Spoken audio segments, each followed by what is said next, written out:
Dobro večer, dragi prijatelji. Danas vam žurim prenijeti ugodne vijesti. Oni koji me jasno vide, od ovog trenutka, sekunde, počet će također jasno čuti svaku moju riječ. Nakon što danas zajedno prođemo kroz postupak, otprilike, Pa oni koji budu imali sreće, 60%, 70%, čak možda i 80%.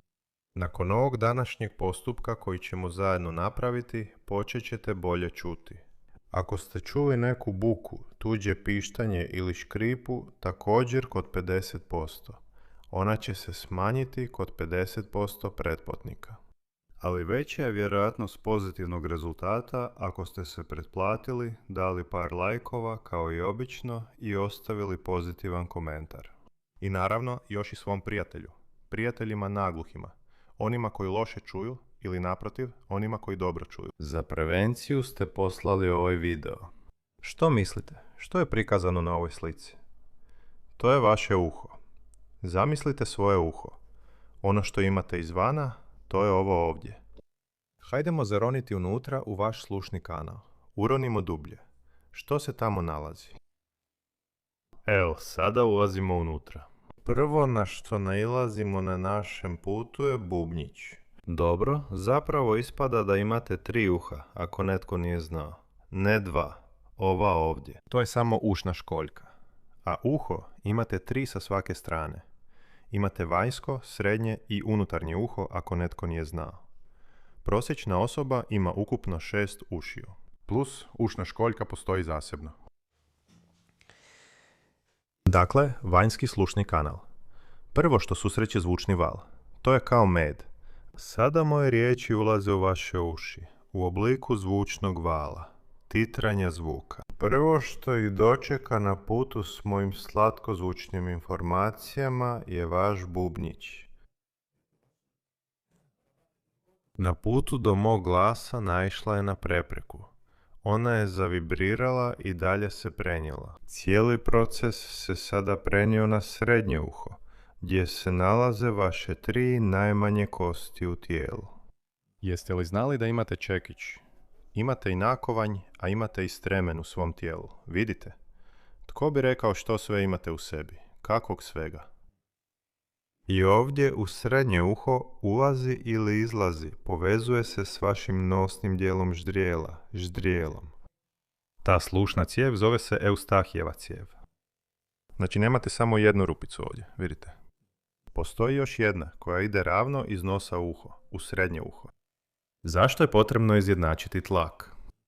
Kad letite avionom, uši vam se začepe ovako. Ako napravite ovako natrag, vaš bubnjić će napraviti ovakav zvuk i vratiti se natrag. Tako puštate zrak kroz ovu Eustahijevu cijev. Ili, ako ste ronioc, znate kako izjednačiti tlak. Ovako. Ako ste, na primjer, ronilac, zar ne? Znate koristiti takve tehnike. Srednje uho, ako postoje razne bolesti, može se upaliti, na primjer. To također utječe na sluh. Upala može preći izravno iz vašeg nosa u uho. I dalje tu je stremen, evo bubnjić je zavibrirao. Zatim se vibracije prenose preko tih koščica. Svaka udara jednu za drugom. I sve to prelazi u unutarnje uho. Cijeli taj proces prijenosa zvuka prenosi se na pužnicu. Tako se zove, evo kod nas je pužnica. I kod vas, zamislite. Pužnica i polukružni kanali. Polukružni kanali su organ ravnoteže. Oni vam omogućuju ne samo da se ovako održavate, na rotirajućoj. Evo zamislite, Zemlja se okreće oko svoje osi, pa još mjesec oko nje, pa opet Zemlja oko osi. Oko čega se još okreće? Oko Sunca se još okreće. A Sunce se još oko nečega tamo. Alfa Centauri se okreće. I eto u svemu tome. Tako, zamislite, stalno moraš balansirati. Svi to ne primjećuju. Zato što ta 3 polukružna kanalića sav taj posao rade umjesto vas. Ali ako njihov rad bude poremećen, ako tamo postoji određena tekućina, na primjer postane gušća, ali tamo je složen proces, ona mora u određeno vrijeme se moraju pomaknuti i otoliti. Imate još i posebne mikroskopske kamenčiće u ušima. I to vam omogućuje da stojite na nogama, da ne gubite ravnotežu, da vam se sve ne vrti ovako. Informacije iz očiju odgovaraju informacijama o položaju tijela. Pužić je također ispunjen određenom tekućinom, a vibracije stremenčića prenose se na tu tekućinu. Tamo se također nalaze receptori koji vibriraju. I dalje se sve pretvara u električni impuls koji prelazi na slušni živac, a on dalje ide u mozak. I tek nakon toga ste shvatili što sam vam rekao. Mozak je obradio informaciju. Koliko je vremena prošlo, možete li zamisliti? Odavde do ovdje, koliko je to centimetara? Ovisi o širini glave. To je kao nekima sporije sjedne, tako kažu, zar ne? Sve također ovisi o pokretljivosti slušne opne. Te, kako vi kažete, koščice pomiču se. Ovisi o prohodnosti te cijevi. Zove se Eustahijeva cijev, Eustahijeva upala. Eustahije, netko, prvi ju je otkrio i otvorio. Bio je prvi koji ju je otkrio. Ivan Evstahijev Evstahević. I ne, drugačije se zvao, samo se ne sjećam kako. Neki znanstvenik. I slušni živac pužnica. Dakle, prijatelji, čemu je sve ovo bilo? Kako bismo konačno prešli na poboljšanje vašeg sluha i uklanjanje šuma, Ovdje na putu su ulazna vrata, vidite. Čim zvuk dođe odozdo, ovdje je slušni kanal, koji okružuju dva mišića, slijepo-očni mišić, a ovdje odozdo žvačni mišić. Slušni kanal je rupica, nije samo rupica u koži. Gdje mislite da se to nalazi? Gdje se nalazi? Unutar slijepo-očne kosti postoji takva tvorba, piramida. Što sve nemate u svom tijelu, vidite. Štapići, čunjići u očima, ovdje čekići, stremena, opne, pužnice, još imate i piramide. Svaki Egipćanin je u vama, djelomično, pomalo. U svakome od vas ima krvi faraona. dakle, prijatelji, dosta me ometate svojim razgovorima. Počinjemo. Uzimamo kažiprst. Ili, ako se pokaže da je prevelik, neki ljudi imaju velike prste, pokušajte s malim prstom. Prosječna osoba može koristiti kažiprst. Ako imate nokte, neće uspjeti. Skratite nokte. Stavite prst u uho. Morate ga gurnuti u slušni kanal. Koliko god duboko pokušavali gurnuti, ne bojte se, nećete dosegnuti bubnjić. Čak ni ako to radite malim prstom. Ali ako imate nokat, nemojte. Budite oprezni. Uzmite prst i stavite ga u uho. To je bila prva radnja. Druga, okrenite prstom. Evo, događa se, zar ne? Nekome pokazujem. Oj, kakav si ti budala, ovako. Radite isto to, ali okrećite samo u jednom smjeru. Što je ovo kod nas? Okretanje u smjeru kazaljke na satu. Olako to radimo. Okrenuli smo. Sada radimo u suprotnom smjeru. Okretanje suprotno od kazaljke na satu. Što time radite? Uvijate sve ove tkiva vanjskog slušnog kanala. Na taj način stvarate pokret u svim tim strukturama koje se inače ne miču. Odnosno, koliko vam pokretljivost vaše šake dopušta. Okrenite u jednom smjeru, pa u drugom smjeru. U jednom smjeru, pa u drugom smjeru. Istovremeno dolazi do opuštanja ovog dijela ulaza u vaš slušni kanal. Kada ćete to raditi? Možete primijetiti usput da su različitog promjera s desne i lijeve strane. S jedne strane je malo veći, s druge malo manji. Radite to nekoliko dana, izjednačit će se. I tako ste okretali na jednu i na drugu stranu, na jednu i na drugu stranu. Naravno, desnom i lijevom rukom. Već nakon ovog postupka primijetit ćete određeno poboljšanje sluha. I možda će šum, pištanje, zviždanje različitih frekvencija koji se mogu pojaviti.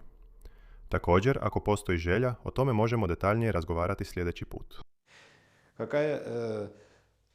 O čemu ovisi frekvencija? Dobro, to nije važno. Sada jednostavno poboljšavamo. Evo, dalje. To nam je bila prva radnja. Drugo, što radimo? Pa desno-lijevo ponavljate. Možete čak prvo napraviti s jedne strane, pa ćete onda osjetiti razliku u ušima. Kao da će biti mali dotok krvi prema uhu i bolje ćete čuti. Možda. Dalje. Sljedeća radnja.